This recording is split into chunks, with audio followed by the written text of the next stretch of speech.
Chapter 1. The Whispering Tree. Jackson Merriweather had always believed his backyard was boring.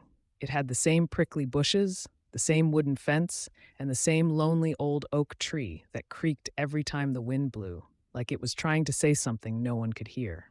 That tree had been there forever. His grandpa used to say, "That tree's been whispering longer than any of us have been alive, boy." Jackson used to giggle at that, but now that he was 9 and officially too old for stories, he just rolled his eyes. Except tonight. Tonight, the tree really was whispering. It was a strange sound, like wind, but with words. Jackson stood at his window in his pajamas, clutching his favorite blanket, and listened. "Chew, Merriweather, time to go." That part was new. He squinted through the window. Nothing. The backyard was dark, except for the soft orange glow of the street lamp that barely reached the edge of the fence. Then he heard it. Chug-a-chug, chug-a-chug, chew-o! A train whistle. Clear as day, but that made no sense. There were no train tracks in his neighborhood. None. Zilch. Zero. The nearest train station was 2 towns over. His heart thumped. Curiosity was stronger than sleep. He tiptoed out of his room, down the hallway past his snoring dad, and unlocked the back door. The cold night air kissed his cheeks as he stepped into the grass barefoot. The whisper came again, this time from the tree itself. "Jackson Merriweather, the hollow awaits." His legs moved before he could think. He walked past the swing set, past the garden hose, and right up to the tree. The bark shimmered, yes, shimmered, with tiny golden flecks like fireflies frozen in place. Suddenly, the ground rumbled, the bushes shook, and then, out of nowhere, a train track slid out from under the tree like it had always been there, only hidden. It glowed silver in the moonlight. Moments later, a shining black train emerged from a mist, its headlight casting a golden beam through the darkness. It stopped with a gentle hiss right in front of him. The door opened. No one stepped out. Instead, a voice echoed from within. "Ticket, please." Jackson blinked. "What? I don't have a ticket." The voice replied, "You do now. Check your pocket." His hand trembled as he reached into his pajama pants. His fingers touched something smooth and warm. He pulled it out, a golden ticket. It read, "One-way passage to Sunberry Hollow. Passenger, Jackson Merriweather. Departure, now return, before sunrise." He looked back at the house. It was silent. The porch light flickered, and then he did something he never imagined he would. He stepped aboard. The inside of the train was nothing like he expected. Instead of dusty seats and flickering lights, the cabin was alive with color. The walls shimmered like melted rainbows. Floating lanterns bobbed up and down, casting soft light that smelled like marshmallows. Music played faintly from somewhere, jazz mixed with birdsong. "Welcome," said the conductor. Jackson turned and gasped. The conductor was a giant tabby cat in a blue pinstripe suit and a red bow tie. He wore tiny round glasses on the end of his furry nose and held a golden pocket watch with his tail. "You're right on time," the cat said with a purr. I must be dreaming," Jackson whispered. "Most adventures begin that way," the conductor replied. "But dream or not, the hollow needs you." "Sunberry Hollow?" Jackson asked, gripping the back of a seat for balance as the train began to move again. The cat nodded. "A hidden land between sleep and sunrise. It is where the dreams go to grow. But something is wrong there. Something is stealing the joy." Jackson felt a tug in his chest. "Why me?" The conductor leaned close. "Because you still believe. Just enough. That is more than most." The train picked up speed. Outside, the stars spun like wheels. Clouds puffed like steam. The world outside the window melted into a swirl of silver and violet. "Time to meet the others," said the conductor. "Come, come."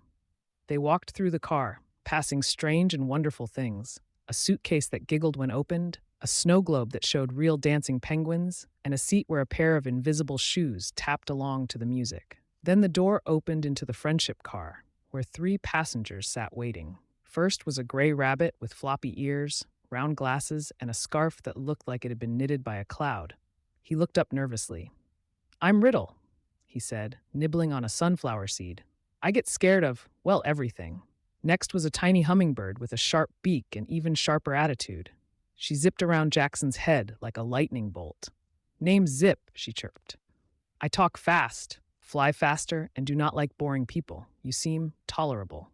Then came the last, a raccoon with a patch over one eye and a red cape. "I'm Tilda. Used to be a coward. Not anymore. Jaxon blinked.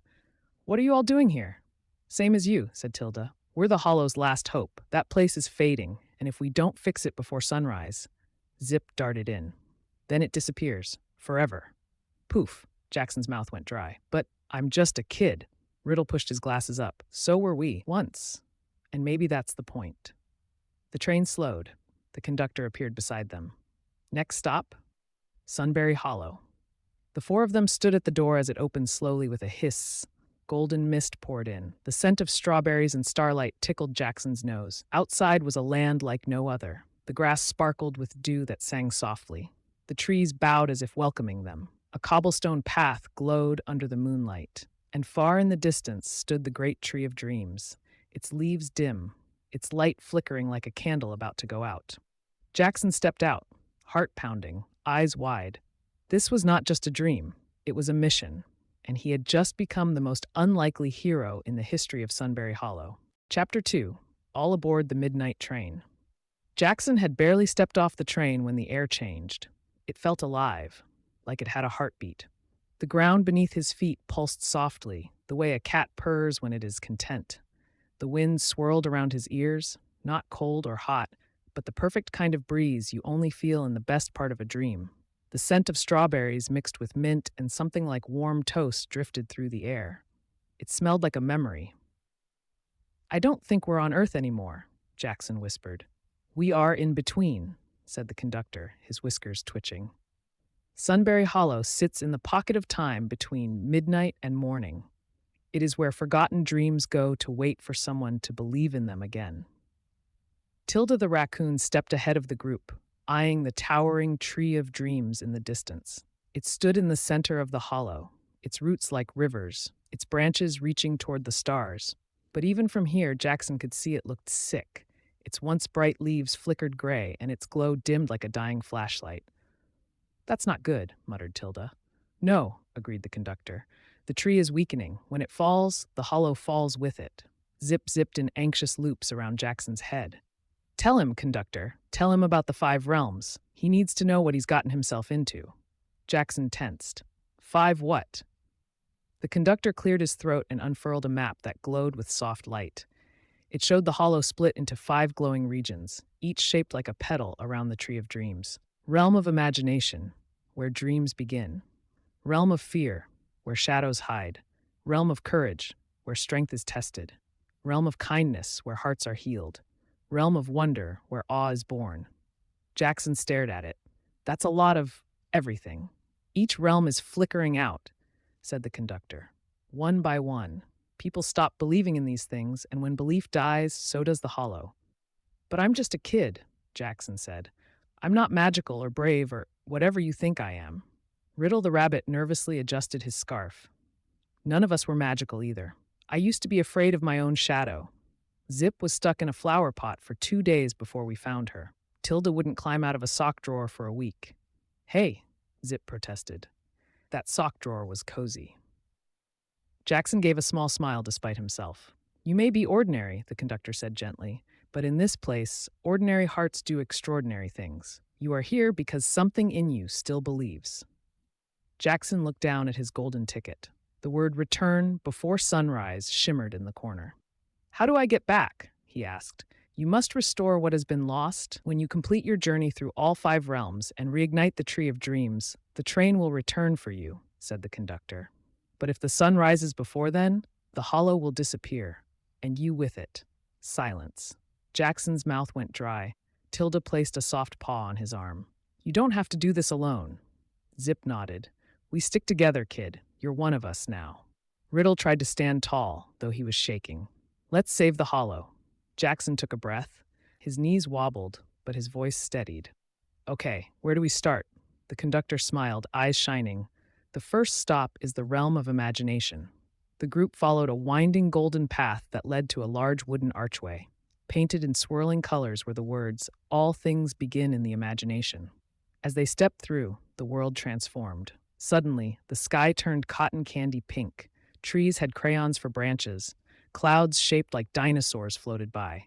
A giant teapot house whistled steam from its spout. A 2-headed giraffe read a book to a group of singing flowers. Jaxon gasped. This place is incredible. Was, corrected Zip. It's fading. She was right. The colors weren't as bright as they should be. Some of the crayons in the trees had snapped in half. The giraffe's voice cracked with every word. The music was out of tune. A small wooden creature with paintbrush arms approached. It looked like a puppet come to life, with button eyes and a scarf of torn paper. "You came," it said, voice squeaky with joy. "The dreamers have returned." "We're here to help," said Tilda firmly. "What's going on here?" "The imaginings have stopped working," said the puppet. "Kids don't dream like they used to. They stare at screens, not stars. They scroll instead of storytelling. Our ideas are crumbling." He pointed to a statue of a boy holding a book that had cracked in half. The title read, "The Land of Make-Believe." "The only way to restore the realm is to wake the great idea," the puppet said. "But it's trapped behind the wall of neverminds." "The what?" asked Jackson. "The wall of neverminds," repeated the puppet. "It's built from every time a kid said, 'Never mind, it's stupid,' or 'That's dumb, forget it.' Each time they gave up on a fun thought, the wall grew stronger." Riddle gulped. "I've said that before, a lot." "We all have," said Tilda quietly. Jackson clenched his fists. "Where's this wall?" "Through the maze of Meh," the puppet said, pointing. Sure enough, in the distance was a foggy gray forest with twisted trees that looked bored just standing there. Jackson turned to his new friends. "Then let's go wake the great idea." The maze of Meh was worse than it looked. Every path led in circles. The signs were confusing. One read, "This way, or maybe not." Another said, "Why bother?" A third simply said, "Meh." The fog whispered things in Jackson's ear. "You're too late. This is dumb. No one cares." He shook his head, trying to block it out. But the more he listened, the more tired he felt. "I think I want to sit down," Riddle mumbled, slumping against a tree. "Same," said Zip, fluttering slower. "My wings feel like pancakes." "Do not give in," barked Tilda. "That's what the maze wants." Jackson looked around. Everything was gray, colorless, lifeless. Then he remembered something. "I used to imagine a dragon that played drums," he said suddenly. Riddle blinked. "What?" "When I was little," Jackson continued, "I had a dragon named Marshmallow. He wore sunglasses and played the drums in a cloud band." As he spoke, the fog pulled back slightly. A spark of color appeared, a faint pink shimmer in the sky. Zip perked up. "Wait, I used to pretend I was a lightning bolt. I'd zoom across the sky and race thunder." The sky brightened. Tilda stepped forward. "I dreamed I was a knight who saved stories from being forgotten." Suddenly, a path formed in the fog. "The maze weakens when we remember who we were," Jackson realized. They followed the path of color and memory until they reached a wall made of dull gray bricks. Each brick had a phrase carved into it. "Never mind. Too silly. No one will like it. Forget it." At the center of the wall was a massive door made of glass. On it were the words, "Only belief opens the mind." "What do we do?" Jackson asked. Riddle pointed to a glowing button beside the door labeled Dream. They all looked at each other. "1, 2, 3, said Jackson. They pressed it together. The wall shuddered. The glass door cracked, then shattered. From behind it, a ball of swirling light shot into the air. It exploded in fireworks of color. Laughter, music, and wild images burst into the sky, flying toasters, giant jelly beans, dancing chairs. A voice boomed from above. "I am the great idea. Who remembered me?" "We did," shouted Jackson. A burst of color rippled across the land. The crayons on the trees sharpened. The singing flowers sang in perfect harmony. The cracked statue was whole again. The realm of imagination had been restored. Back at the train, the conductor waited, smiling. "You have done well," he said, tipping his hat. 4 realms remain." Jackson turned to the others. "Let's keep going." The train doors opened with a hiss. They stepped aboard, and the midnight train rolled on toward the next stop, the Realm of Fear. Chapter 3, The Realm of Fear. The midnight train rumbled quietly through a starless sky. This time, there were no colors outside the window. No twinkling lights, no singing clouds or dancing trees. Just darkness. Thick, heavy, still. Even Zip, who normally zipped around like a lightning bolt, sat completely still on Jackson's shoulder. Her wings drooped. Riddle kept his scarf wrapped tightly around his ears, trembling without making a sound. Tilda stared straight ahead, her paws clenched. Something was different. The air felt colder. The music in the train had stopped. The lights dimmed. Only the soft ticking of the conductor's golden pocket watch could be heard as the train slowed to a stop. "We have arrived," The conductor said quietly, his usual cheer gone. Welcome to the realm of fear. The door creaked open with a groan. Jaxon swallowed hard. A thick fog blanketed the land outside. The trees were tall and twisted, with hollow holes for eyes. Black crows sat silently on their branches, unmoving. The path ahead was barely visible, lit only by a flickering lantern hanging from a crooked signpost. The sign read, "Here walk the shadows of what you fear most." Jaxon took a step back. "Are you sure this is safe?" "Not in the slightest," said the conductor, "but necessary." Tilda hopped down first. "Come on. Fear grows stronger when you run from it." Zip hesitated. "I hate this place. I always get trapped here. Last time I couldn't find my way out for a whole week." Riddle looked like he wanted to cry. "Maybe we can skip this one?" "We cannot skip what must be faced," the conductor said. "You must each pass through your fear to move forward." He pointed to a glowing archway up ahead. Strange symbols moved along it like slithering ink. As the group drew closer, the symbols twisted into words. "To break fear's chain, you must name its face and walk through it." "Name its face?" asked Jaxon. Tilda nodded. "Whatever you fear most, it will find you, unless you find it first." They stepped through the archway, and immediately the world changed. The fog swallowed them. 1 second they were together. The next, Jaxon was alone, totally alone. The ground felt like it vanished beneath him. He spun in place, calling out, "Zip? Riddle? Tilda? Hello?" No answer. Just silence. And then a voice. It sounded like his own, but older, harsher. "You'll never be enough," it said. Jaxon spun around. No one was there.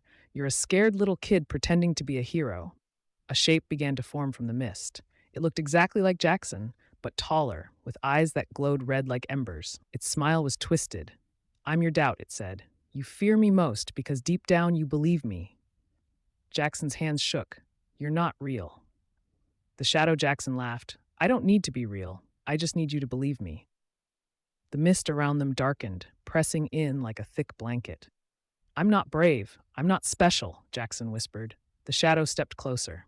"Yes," it hissed. "Say it again." "I..." But then another voice whispered in the wind. It was Riddle's voice. "Remember Marshmallow?" Jaxon blinked. That memory again. His drum-playing dragon from childhood. He closed his eyes. "I do remember," Jaxon whispered. "I remember Marshmallow. I remember every time I faced a thunderstorm and held my sister's hand. I remember standing up for a kid on the playground, even though I was scared. I remember not giving up in the maze. I am brave." The shadow screamed and lunged at him, but Jaxon stood still, unshaken. "I name you, Doubt, and I do not belong to you." A blinding light burst from his chest. The shadow evaporated into silver dust, and just like that, the fog cleared. A moment later, Tilda emerged from behind a tree, eyes wide. "You okay?" "Yeah," Jaxon said, breathless. "You?" "Face the thing that scared me when I was little," she muttered. "It was a shadow that looked like my mom. Told me I'd never be good enough. I told her she was wrong." Zip buzzed in next. "Mine was being forgotten. I've always been afraid no one would ever notice me again. So I sang my name to the sky until the silence shattered." Then Riddle stumbled out of the fog. Tears streamed down his cheeks, but he was smiling. "I walked into a room full of people laughing at me. All the times I was clumsy, all the times I messed up, but I told them, at least I keep trying, and they vanished." The four of them stood together, changed, stronger. A soft golden light appeared at their feet. It rose up like a mist and formed a pathway forward, bright and warm. The realm of fear was not gone, but its power was broken. Back at the train station, the conductor was waiting. "Well done," he said, eyes gleaming. "You named what chased you. Now it cannot chase you again." Zip folded her wings. It still felt real. "It always does," said the conductor. "But fear loses its grip when you look it in the eye." As they boarded the train once more, the lanterns inside began to glow brighter than before. Music returned, soft and brave. The train rolled forward again, this time toward something gentler. The next stop? The Realm of Courage. Chapter 4. The Realm of Courage. The midnight train steamed across a golden bridge that stretched into the clouds. This time the windows gleamed with warm amber light. The seats shimmered like they had been polished by the sun itself. Everything inside the train felt a little brighter, a little braver. Even the music had changed, no longer dreamy or strange, but strong, steady, and proud. The kind of tune that marched instead of danced. Jaxon sat beside Tilda. watching the horizon unfold. What do you think the realm of courage will be like? He asked. Tilda glanced at the map glowing on the wall. Loud, probably dangerous, maybe even high. Riddle groaned from the other side of the cabin. I don't like heights.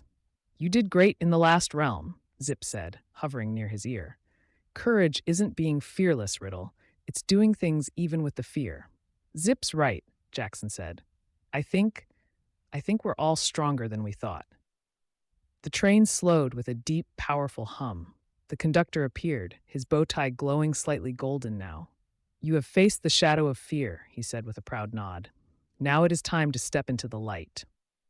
The door opened, and a gust of warm air swept into the cabin. They stepped out and gasped.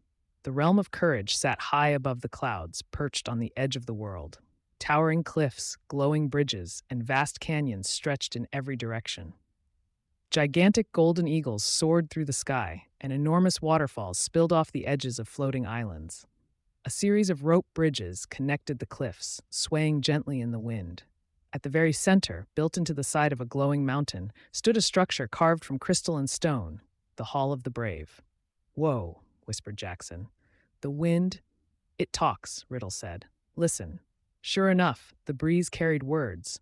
Not scary whispers like in the realm of fear, but encouraging ones. Keep going. You are stronger than you know. Do not turn back. This place runs on courage, said Tilda. The stronger you walk, the brighter the path. Zip zipped up to one of the signs posted near a bridge.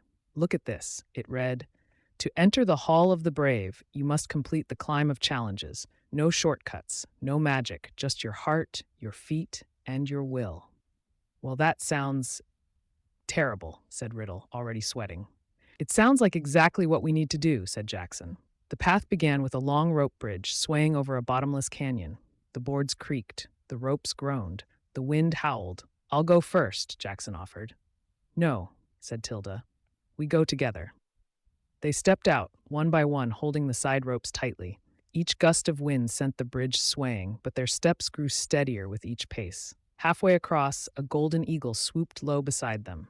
Its eyes flashed. Its wings flapped with thunder. You do not belong here, it growled in a deep, rumbling voice. Turn back. You are not brave enough. Zip flinched. Did that bird just insult us?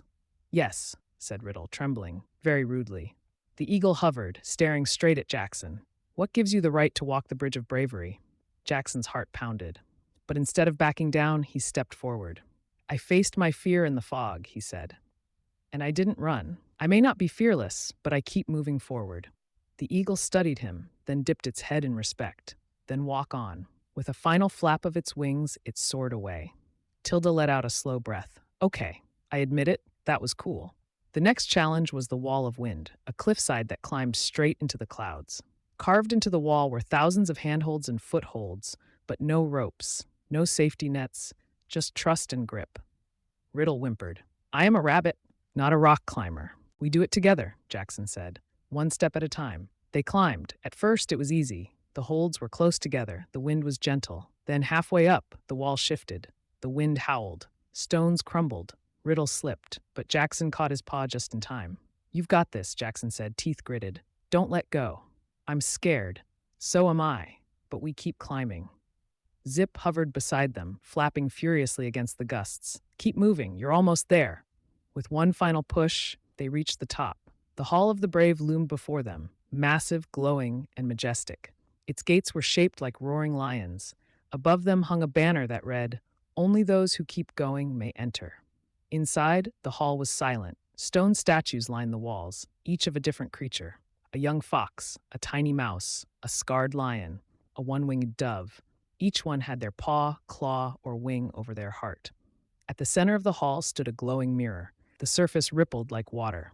Step forward, champion, a voice boomed, and see who you really are. Jaxon walked slowly to the mirror. He expected to see his usual reflection, messy hair, skinny arms, nervous eyes, but instead, he saw himself standing tall, with light pouring from his chest. His eyes were steady, his heart was glowing. He looked like a warrior made of hope. That's me? He whispered. Yes, said the voice. That is who you are when you keep going, when you choose courage instead of comfort. That is who you become when you fight for others, even when afraid. Tilda, Riddle, and Zip each stepped forward. One by one, Their reflections lit up the room with courage and truth. "You have passed the climb," the voice said. "Now take with you the ember of bravery." A small flame appeared in Jackson's hand. It pulsed warmly, glowing gold. "Carry it to the tree of dreams, one ember for each realm. When the fifth burns bright, the tree will awaken." Back at the train, the conductor bowed deeply. "You walk braver than many twice your size," he said, tipping his hat. Jackson looked at the ember, now floating in a glass orb beside the two others. "That's 3 realms," Zip said. "2 more to go." The train doors closed. The lanterns now glowed with all 3 colors: blue for imagination, silver for fear, and gold for courage. As the train began to move again, Jackson whispered, "What's next?" Riddle checked the map. Tilda smiled. Zip sighed. "The realm of kindness," they all said together. Chapter 5. The Realm of Kindness. The midnight train rolled quietly across a sea of clouds, its wheels making soft hums instead of clatters. The music had shifted again. This time it was tender, almost like a lullaby made of wind chimes and whispers. Jackson sat near the window, watching the sky outside change from gold to soft pink. The stars twinkled like they were smiling. "Feels peaceful," Riddle said as he sipped a mug of something that smelled like vanilla and stardust. Zip floated lazily above his head. "Yeah, too peaceful. I'm suspicious." Tilda raised an eyebrow. "Of peace? Of anything that seems too easy," Zip replied. "Kindness sounds like cupcakes and hand-holding, but I've seen how sharp a smile can be." The conductor entered the cabin, his coat now threaded with pastel blue and soft green. "The realm of kindness," he announced, "is the quietest realm, but not the easiest. Here, the enemies are not shadows or cliffs. They are apathy, hurt, and indifference." The train slowed until it gently stopped in front of a gate made entirely of woven vines and flowers. A sign above it read, "Kindness is a key, but only if you use it." They stepped off the train into a warm, sunlit valley. It was the most beautiful place they had seen yet. Rolling hills of soft grass stretched as far as the eye could see. Trees with silver bark and rainbow-colored leaves rustled in the breeze. Sparkling creeks giggled over smooth stones. But something felt off, too quiet, too still. A small creature, a fox with pale fur and tired eyes, watched them from behind a tree, but quickly darted away. Another animal, a squirrel with a missing tail, peeked out from under a bush and then hid again. "Why are they hiding?" Jackson asked. "They remember when kindness lived here," said the conductor. "But over time, people stopped caring. Little by little, cruelty and coldness made their way in. Kindness was seen as weakness. Giving was replaced by guarding. Smiles became scarce." Zip muttered, "Sounds familiar." A bell rang in the distance, a soft one, like it had not been used in a long time. "The Council of the Gentle awaits you," said the conductor. "Follow the path of petals." The path was made of glowing flower petals that lit up beneath their feet. As they walked, the world around them brightened a little. Trees turned greener. The breeze carried a gentle tune. Soon they arrived at a large, open grove. There, seated in a circle, were 6 creatures of all kinds: an elderly deer, a one-eyed turtle, a chubby hedgehog with a patched scarf, a bird with missing feathers, a blind owl, and a lion with a thorn in its paw. Jackson noticed something right away. They were all hurt in some way, wounded, forgotten, but their eyes were kind. "Welcome, travelers," said the deer, bowing her head. "You have brought courage, imagination, and light. But now we ask, can you bring compassion?" "We'll try," Jackson said. "The realm of kindness cannot be restored with force," said the turtle. "It must be healed through action." The owl nodded. "There are 3 forgotten ones in this realm who once shined brightly, but cruelty and neglect silenced them. Your task is simple: make them feel seen." "Seen?" Riddle asked. "Like look at them?" "Not just with your eyes," the lion said softly, "but with your heart." A light floated down and split into 3 beams, pointing in 3 directions. "Go," the deer said. "You will know what to do." They followed the first beam to a small cottage made of clay and moss. Sitting on the porch was a weeping creature, half cat, half butterfly. Its wings were drooped. A broken teacup sat at its feet. "I used to make tea for the entire village," it whispered without looking up. "But one day someone laughed at me, said my wings were ugly. No one came after that. No one cared." Jackson knelt down beside her. "I would love some tea," he said softly, "but only if you join me." She blinked. "Really?" He nodded. "Your wings are beautiful, and I think your heart is even more so." The creature smiled faintly, then fluttered her wings for the first time in years. A spark of light flew into the sky. The second beam led to a garden choked with weeds. A stone golem sat in the center, its arms wrapped around its knees. I planted joy, it rumbled, but no one watered it. No one noticed, so I stopped. Tilda stepped forward. She knelt in the dirt, pulling out weeds. Zip fetched water from a nearby stream. Riddle sang softly. Jaxon dug his fingers into the earth and planted a glowing seed he found in his pocket.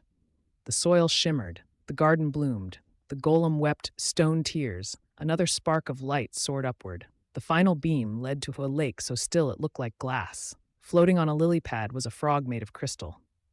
I was once a singer, it said. My voice brought laughter, but then someone mocked my croak. I have not sung since. Jaxon sat on the shore. Would you sing with me? He began to hum a simple tune, soft and silly. Zip joined in, buzzing like a kazoo. Riddle hummed nervously. Tilda clapped her paws. The frog croaked, once, twice, then it sang. It was the most beautiful sound Jaxon had ever heard. The lake shimmered. The sky turned pink. The air smelled like joy. The third spark of light flew to the sky. Back at the grove, the council stood taller. The realm is healing, said the owl. Because of kindness, we remember who we are. A golden bloom sprouted in the center of the circle. From it rose a gentle flame, the ember of kindness. It floated into Jaxon's hands and nestled beside the other embers. 4 down, 1 to go. The conductor met them at the train. You have given much, he said. Not just words, but actions. That is the heart of kindness. The lanterns inside the train now glowed with 4 colors: blue for imagination, silver for fear, gold for courage, and pink for kindness. One realm remains, Jaxon whispered. Zip nodded. The strangest one. Tilda folded her arms. The hardest to fake. Riddle clutched his scarf, the most beautiful of all. Jaxon turned to the map. The final stop, the Realm of Wonder. Chapter 6. The Realm of Wonder. The midnight train moved slower now, as if savoring each moment of the journey. The music had faded into something soft and distant, like a lullaby remembered in a dream. Even the wheels barely hummed. Outside the window, the stars had begun to flicker. Not twinkle, flicker, like candles about to go out. Jaxon watched in silence, feeling the weight of everything they had done and all that still remained. 4 embers glowed inside the train's heart: imagination, fear, courage, and kindness. But the 5th, wonder, had not yet been found. How much time do we have left? He asked the conductor. The Catman glanced at his golden pocket watch. The ticking was slower now. Not much, he said. Sunrise is near, and the hollow breathes its final dreams. Riddle hugged his knees. What happens if we fail? Wonder fades, the conductor said softly. The tree of dreams dies, and you may not return. Silence filled the cabin, but then Jaxon stood. His voice was steady. Then let's not fail. The train gave a final hiss and stopped. The door opened, and beyond it was nothing. No sky, no ground, no color. Just a vast, empty gray. Zip hovered nervously. This is the realm of wonder? It was, said the conductor. But now, even awe has been forgotten. They stepped out cautiously. There were no landmarks, no paths, just silence. Then faintly, the air shimmered. A voice whispered like a song on the wind. Do you remember when the world amazed you? A faint image appeared in the gray. A small child chasing fireflies. The color of the memory bled briefly into the air, soft gold, then vanished. Another whisper followed. When did you stop seeing the stars? Another image, a girl lying in the grass, pointing at constellations. Then, nothing again. This realm feeds on wonder, the conductor explained, appearing beside them.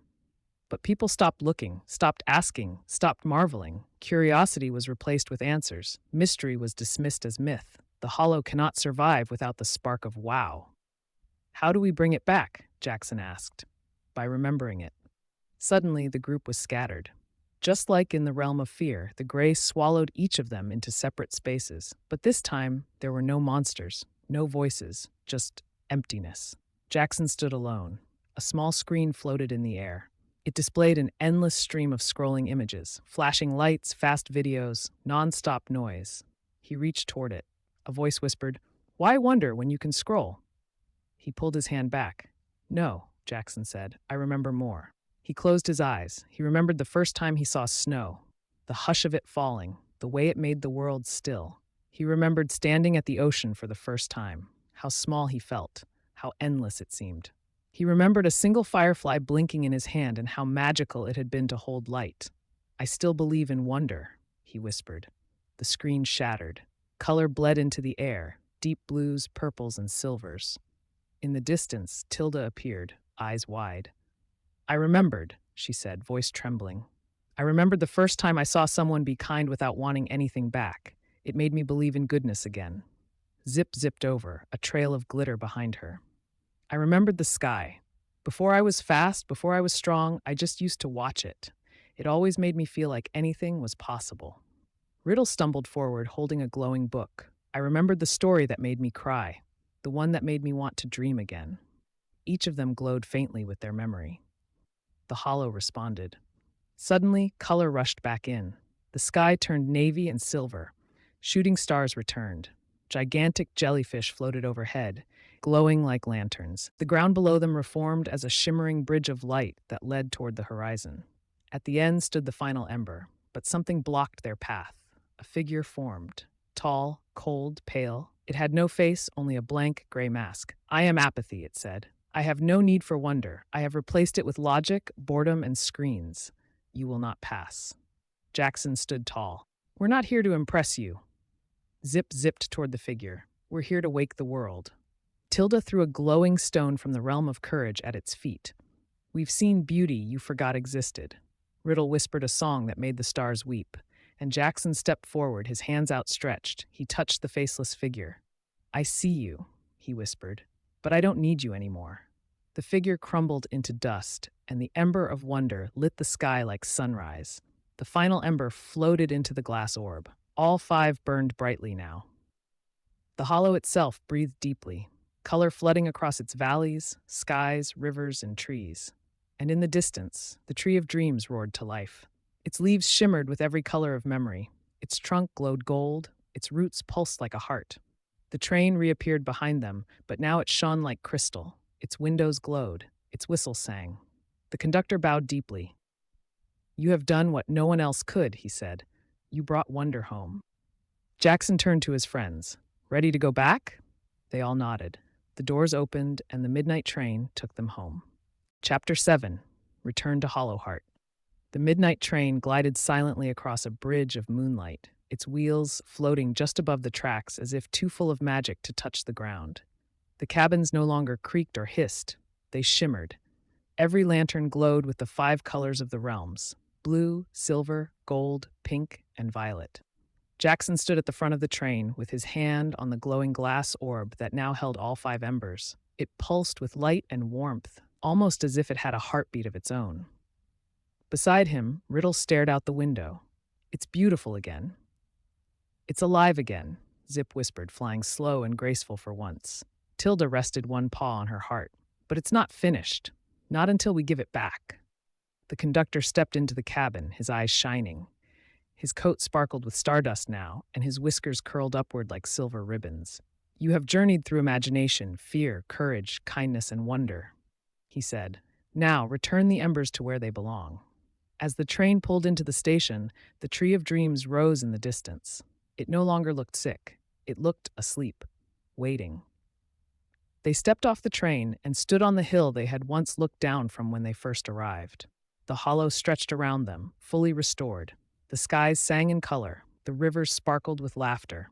The animals who once hid in fear now danced, ran, flew, and embraced. But at the center, the tree stood still. Its bark was silver gray. Its branches reached skyward. Its roots shimmered faintly beneath the surface. The 5 friends walked toward it slowly, reverently. In the ground before the tree was a circle made of crystal.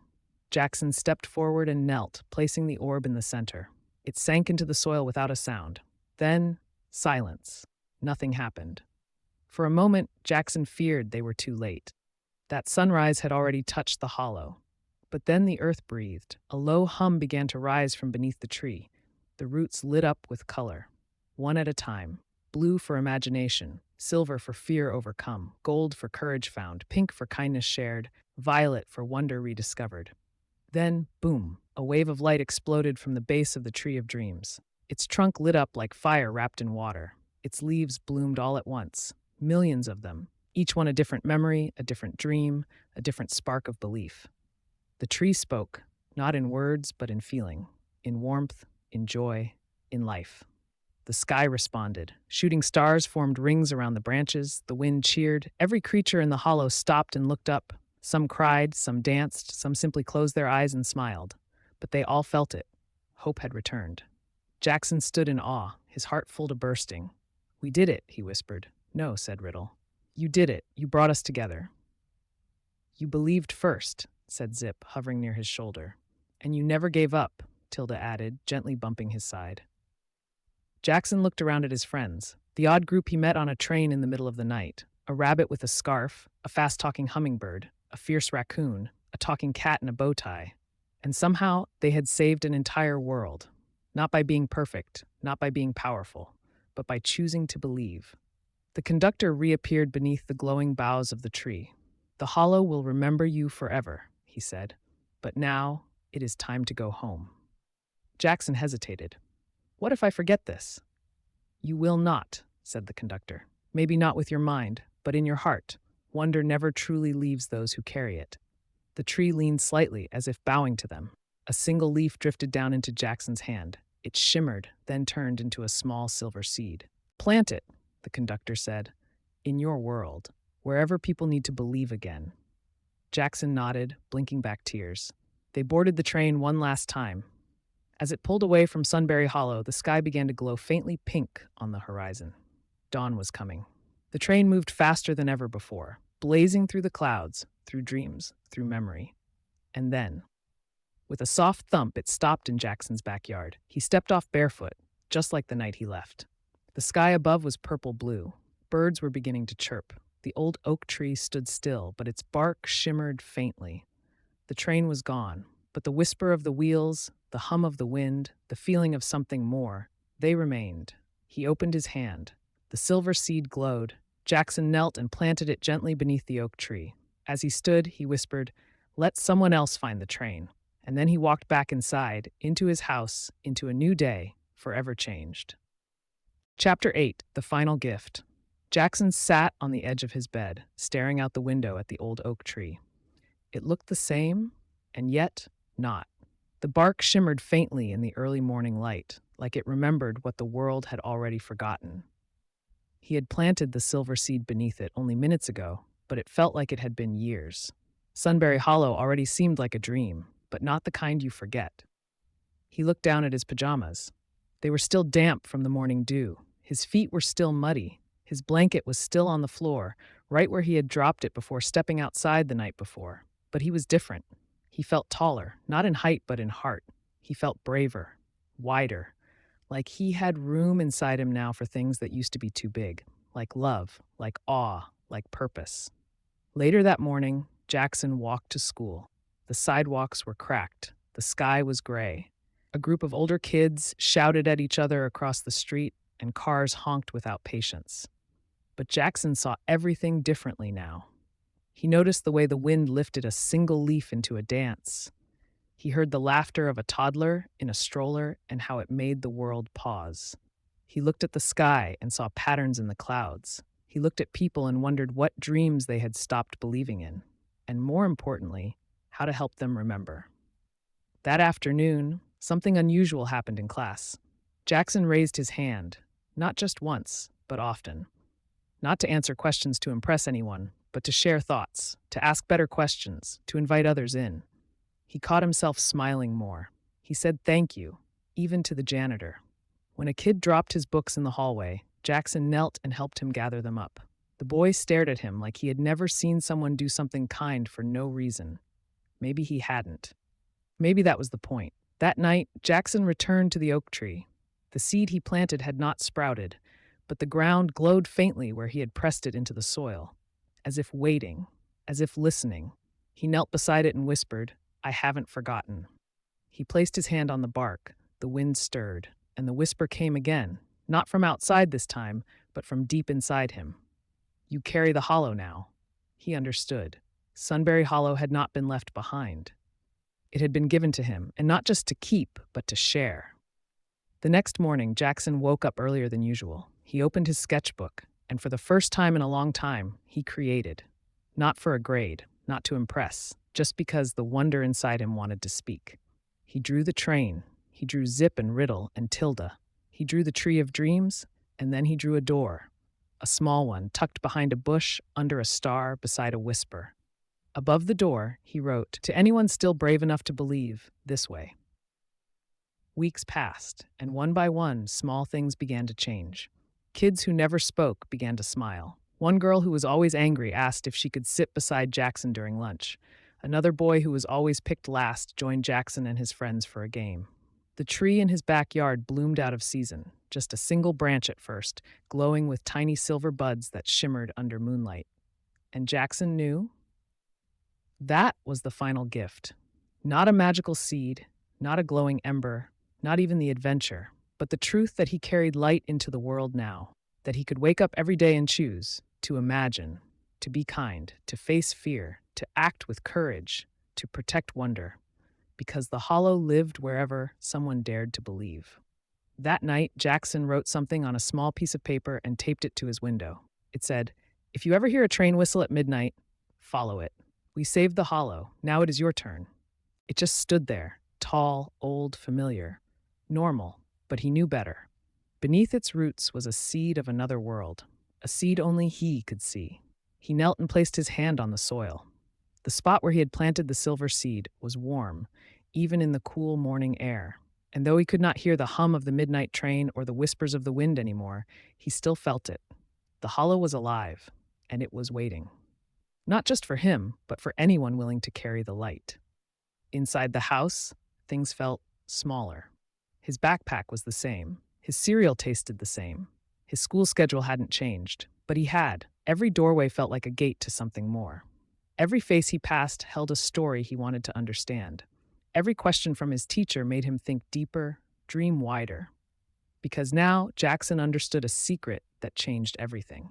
The world was not flat or small or ordinary. It was layered, woven with wonder, and hidden realms lived just beneath the surface of what people call real. After school, he returned to the oak tree. Every day, even if nothing happened, even when it rained, even when the wind blew hard, he read under it, drew under it, talked to it. He even built a small wooden bench beside it, carving into it 5 small symbols: a star, a flame, a heart, a wing, and a key. People asked him what they meant. He smiled and said, "They're for remembering." Then one night, it happened. He was brushing his teeth when he heard it. A whistle, faint, far off, but familiar. He froze, toothbrush still in his mouth, heart racing. Could it be? He ran to the window. There was no light in the backyard. No glow, no train, just the tree, just the breeze, just the possibility. He smiled and returned to bed, because maybe it was not for him this time. Maybe the hollow was calling someone else. Months passed, then a year, then another, and Jaxon grew. His arms lengthened, his voice deepened, his backpack grew heavier, but his heart stayed light. He never forgot the hollow. How could he? He saw it every time he helped someone feel seen, every time he encouraged someone to try again, every time he whispered to someone on the edge of giving up, "You're braver than you think." One winter evening, he saw something strange outside. A small girl, maybe 7 or 8, was standing by the oak tree. She wore slippers and a nightgown, and she was staring at the base of the trunk like it was whispering secrets. Jaxon stepped outside slowly. The cold stung his cheeks, but he felt warmth inside. "Did you hear something?" he asked gently. The girl turned, eyes wide with wonder. "A whistle." He smiled. "I thought so." She looked down at the roots. "Is there a train?" "There might be," he said. "Are you ready to follow it?" She nodded. And then, just for a moment, only a moment, the ground beneath the tree shimmered. Jaxon did not blink. He watched, because he knew this was her turn. The next morning, the girl's parents found her asleep on the bench beside the tree, curled up with a glowing flower in her hand. She said she dreamed of a hummingbird who raced thunder, a rabbit who sang to the stars, and a tree made of dreams. They smiled and laughed and said it was just a story. But Jaxon knew better. He passed by with his backpack slung over one shoulder, nodded at the girl, and said, "Welcome back." That night, Jaxon wrote one final message in his notebook and placed it in a jar beneath the tree. It read, "To the next dreamer, if you hear the train, do not ignore it. Do not be afraid. The hollow is real, and it needs you. Bring your imagination, bring your courage, bring your kindness, bring your wonder, and do not forget to bring a little fear. You will not be alone. JM, passenger 00001. And though the tree never again shimmered in quite the same way, children across the town began to dream differently. They started noticing stars again, drawing again, asking questions, building things, helping each other, laughing for no reason, and some, just a few, claimed they heard a train whistle at midnight. No one could prove it. But Jackson, he just smiled, because he knew they had made it back before sunrise. The end.